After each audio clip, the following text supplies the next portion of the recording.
wabarakatuh. Bertemu dengan saya Ibu Juniati. Baik anak-anak, sebelum kita mulai pelajaran hari ini, silakan kalian berdoa terlebih dahulu ya. Terima kasih. Bagaimana kabar anak-anak? Alhamdulillah semua dalam keadaan sehat. Tetap semangat ya. Bagus. Kesempatan kali ini kita akan mempelajari materi tentang sistem persamaan linier 3 variabel.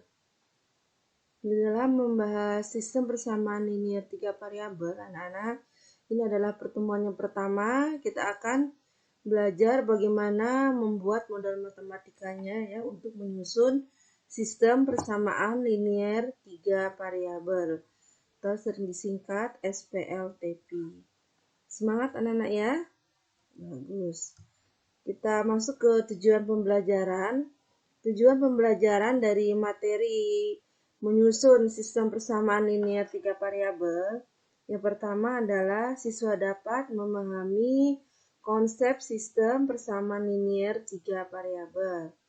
Yang kedua, siswa dapat menentukan model matematika dari masalah SPLTP. Kita ke definisi dulu. Ya, apa yang dimaksud dengan SPLTV atau sistem persamaan linier 3 variabel adalah suatu sistem persamaan linier dengan 3 variabel. Di sini bisa anak-anak perhatikan, ini adalah bentuk umumnya. Jadi dia dikatakan sistem itu berarti minimal harus ya, karena di sini 3 variabel, maka di sini harus ada minimal 3 persamaannya. Kemudian 3 variabel berarti ada variabelnya di sini yaitu variabel X, Y, dan Z. Di sini untuk persamaan kedua juga harus konsisten, variabelnya adalah X, Y, dan Z. Begitu pula untuk persamaan ketiga. Kemudian linier, anak-anak dikatakan linier karena di sini variabelnya berpangkat 1 ya, tidak ada yang berpangkat 2 dan seterusnya. Kemudian dikatakan persamaan karena menggunakan tanda sama dengannya. Ini adalah bentuk umum dari sistem persamaan linier 3 variabel, yaitu variabel X, Y, dan Z. Di mana syaratnya koefisiennya, ini adalah koefisien dari variabel X A1, A2, A3, B1, B2, B3 adalah koefisien dari variabel Y, C1, C2, dan C3 adalah koefisien dari variabel Z, sedangkan D1, D2, dan 3 ini adalah konstantannya ya. Nah, kemudian untuk membentuk sistem persamaan linier 3 variabel itu, maka syaratnya ini sini adalah ya A1, B1, dan C1 tidak sekaligus ketiganya 0. Jadi tidak boleh ketiga-tiganya ini 0 ya. Kalau ketiga-tiganya ini 0, ya, maka nanti tidak akan membentuk sistem persamaan linier 3 variabel. Begitu juga untuk persamaan kedua, tidak boleh koefisien ini ya A1, A2, B2, dan C2 ini ketiga-tiganya bersama-sama langsung 0, tidak boleh. Begitu juga untuk persamaan yang ketiga. Itu adalah bentuk umum dari sistem persamaan linier 3 variabel. Kita lanjutkan di sini ada contoh ya. Di sini diketahui 3 persamaan. Ini persamaan yang pertama, Nana, dengan variabel X, Y, Z. Persamaan kedua, variabelnya adalah P, Q, R. Persamaan ketiga di sini yang memuat variabel P dan Q. Ketiga persamaan ini di sini dikatakan tidak membentuk SPLTP. Kenapa tidak membentuk? Di sini karena alasan yang utamanya adalah ketiga variabelnya di sini tidak konsisten. Ya, kalau di sini persamaan pertama variabelnya adalah X, Y, Z, sedangkan persamaan kedua dan ketiga menggunakan variabel P, Q, dan R. Di contoh berikutnya diketahui dua persamaan. Persamaan pertama X sama dengan negatif 2, persamaan kedua Y sama dengan 5, dan persamaan ketiga adalah 2X dikurang 3Y min Z sama dengan 8. Ketiga persamaan ini dikatakan membentuk sistem persamaan linier 3 variabel. Ya.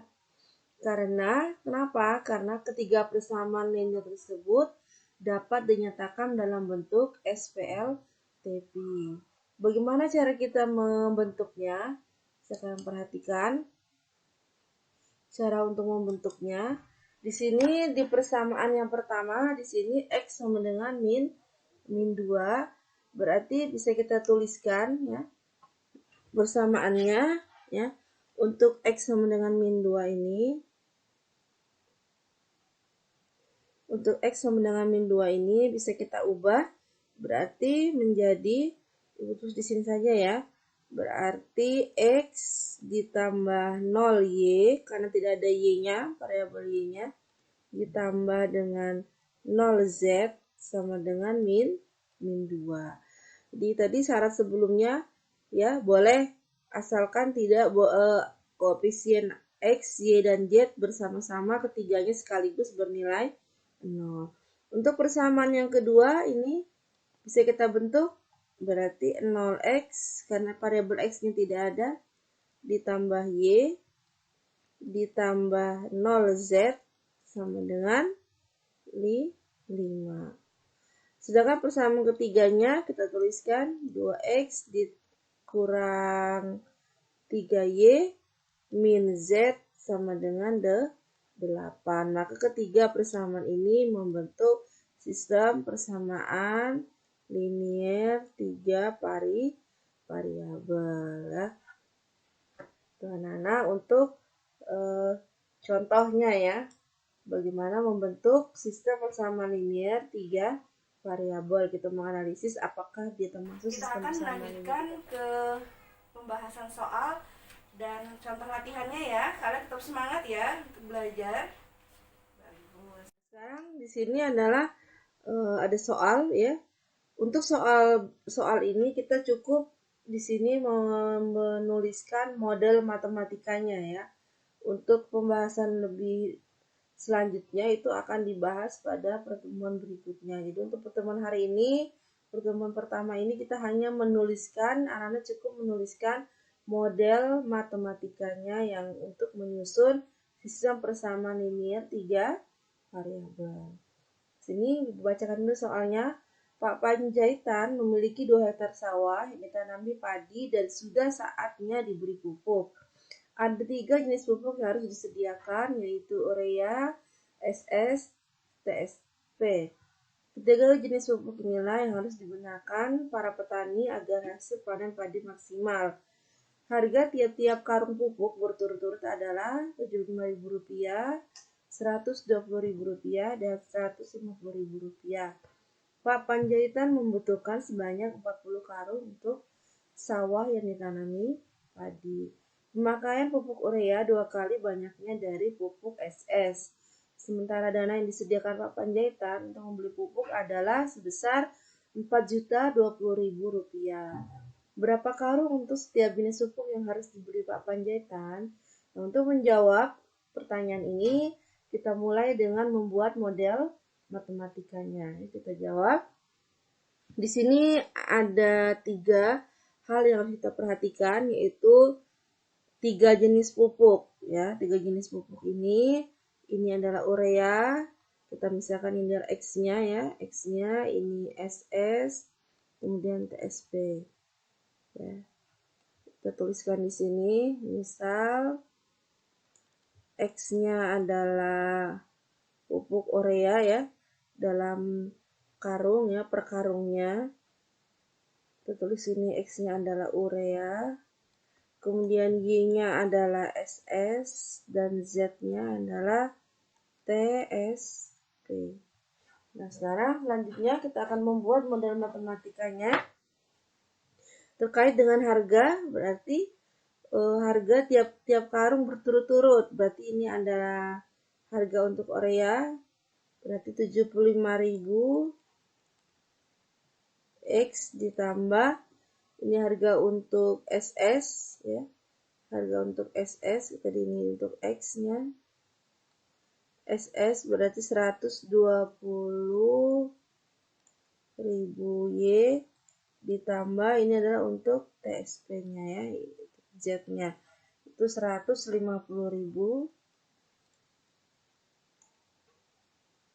150.000 Z. Maka sama dengan modalnya ya yang tersedia, yaitu 4.020.000. Nah, ini anak-anak bisa menyederhanakan, nanti tinggal dibagi 1.000 ya, sehingga bisa ditulis sederhananya nanti 75X ditambah 120Y ditambah 150Z sama dengan 4.220. Ini adalah persamaan yang pertama, model matematikanya. Yang selanjutnya ada kalimat di sini membutuhkan sebanyak 40 karung. Berarti yang diperlukan di sini adalah ketiga-tiganya ini dijumlahkan sebanyak 40 karung ya. Maka bisa kita tuliskan persamaan yang kedua, model matematikanya X ditambah Y ditambah Z itu sama dengan 40. Ada lagi kalimat yang berikutnya, pemakaian pupuk urea. Urea itu adalah X, jadi di sini X sama dengan 2 kali banyaknya dari pupuk SS, berarti 2 kali Y. Nah, selanjutnya yang ditanyakan adalah berapa karung untuk setiap jenis pupuk yang harus dibeli Pak Panjaitan. Berarti ini kalau ini diketahui ya, diketahui. Sedangkan yang ditanya adalah nanti X-nya berapa, Y-nya berapa banyak pupuk SS-nya, kemudian berapa banyak pupuk TSP-nya. Ya, nanti untuk menjawab ini akan kita bahas pada pertemuan berikutnya ya, Nana ya. Selanjutnya ke soal yang masalah yang kedua. Di sini ada soal yang berbentuk seperti ini. Ceritanya seekor ikan mas memiliki ekor yang panjangnya sama dengan panjang kepalanya ditambah 3/5 panjang tubuhnya. Panjang tubuhnya 3/5 dari panjang keseluruhan ikan. Jika panjang kepala ikan mas adalah 5 cm, berapa panjang keseluruhan ikan tersebut? Nah, di sini anak-anak harus memperhatikan unsur-unsur apa saja yang ada pada di sini cerita tentang seekor ikan ya. Bisa kita lihat di sini ada ekor, ada kepala, ada juga tubuh ya. Mungkin kita bisa misalkan berurutan, diketahui misal dari atas ya, dari kepala X misalkan kepalanya, Y-nya adalah X ini kepala, Y-nya adalah tubuh, kemudian Z-nya ini adalah ekornya. Nah, sekarang tinggal kita ke kalimatnya ya.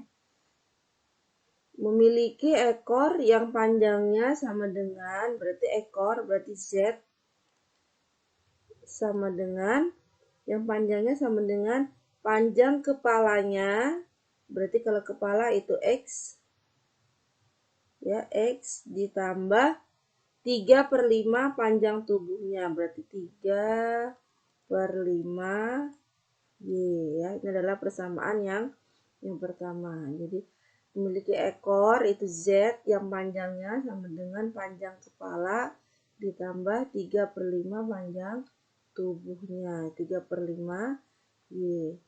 Kalimat yang kedua, panjang tubuhnya berarti Y sama dengan 3/5 dari panjang keseluruhan ikan.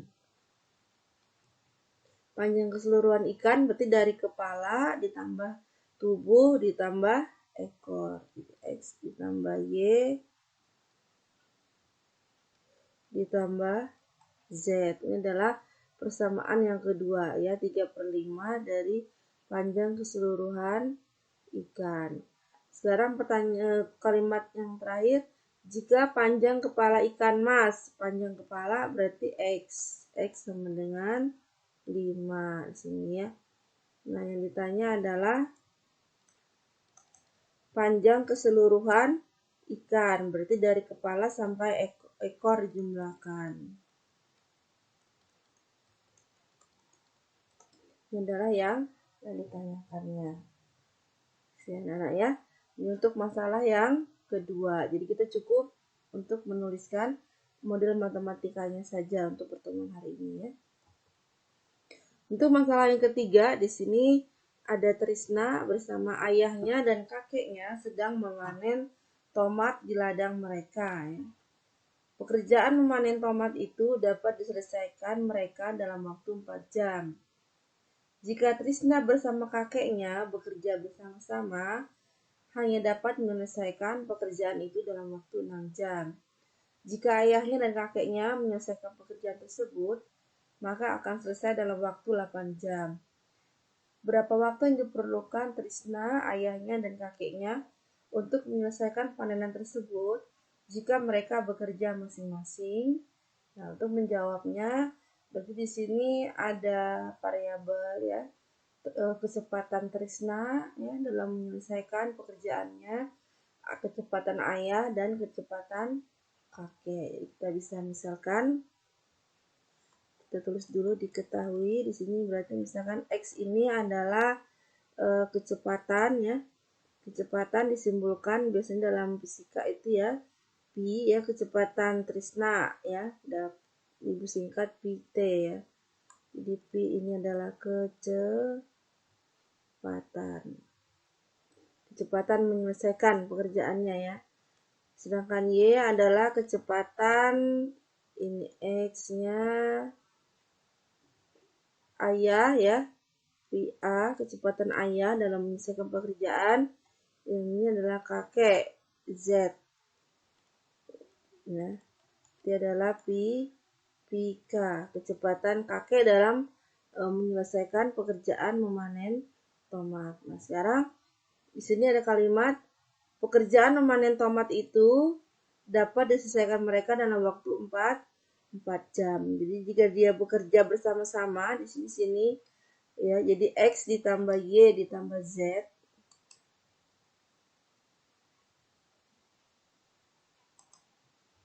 Jadi jika Trisna bekerja bersama dengan kakeknya ya, bersama dengan ayahnya, maka itu dapat diselesaikan dalam waktu 4 jam. Kita tulis X ditambah Y ditambah Z. Karena di sini adalah kecepatan itu dalam fisika ya, kecepatan sama dengan jarak dibagi waktu, T itu waktu. Di sini menyelesaikan satu pekerjaan, maka berarti 1 per T, T-nya adalah waktunya. Karena di sini waktunya adalah 4 jam, maka bisa kita tuliskan 1 per 4. Ini adalah persamaan yang pertama. Persamaan kedua, jika Trisna bersama kakeknya, ya, Trisna dan kakek, berarti Trisna itu X, kecepatan Trisna, kecepatan kakek itu Z, maka dapat menyelesaikan dalam waktu 6 jam. 6 jamnya diubah menjadi kecepatan, berarti 1 per 1/6. Begitu juga untuk yang jika ayahnya dan kakeknya, ayahnya berarti Y ditambah kakeknya ya. Jadi ayah dan kakek berarti Z, maka akan selesai dalam waktu 8 jam. 1 per 8 kecepatannya ya. Yang ditanya adalah berapa waktu. Jadi yang ditanya nanti adalah waktu. Waktunya Trisna berapa ya untuk menyelesaikan, waktunya ayah TA berapa waktunya, kemudian waktunya kakek berapa. Tentu saja nanti kita harus menemukan dahulu nilai X-nya, Y dan Z-nya, kemudian nanti kita bagikan dengan 1 ya, seperti ini ya. Jadi nanti kalau T itu adalah 1 per P. Nanti setelah kita mendapatkan kecepatannya, kita tinggal membagi 1 dibagi dengan kecepatan tadi, yaitu akan memperoleh waktu yang digunakan untuk menyelesaikan. Baik anak-anak, tadi adalah bagaimana kita menyusun sistem persamaan linier 3 variabel. Jadi ini adalah bentuk-bentuk sistem persamaan linier 3 variabel. Demikian tadi penjelasan Ibu tentang materi pelajaran pada hari ini ya. Sebelum Ibu akhiri, pesan Ibu untuk kalian semua, jangan lupa untuk rajin belajar, berdoa, kemudian membantu orang tua dan senantiasa berakhlak yang baik. Ya, terima kasih ya perhatiannya. Ibu akhiri, wabillahi taufiq wal hidayah. Assalamualaikum warahmatullahi wabarakatuh. Sampai jumpa.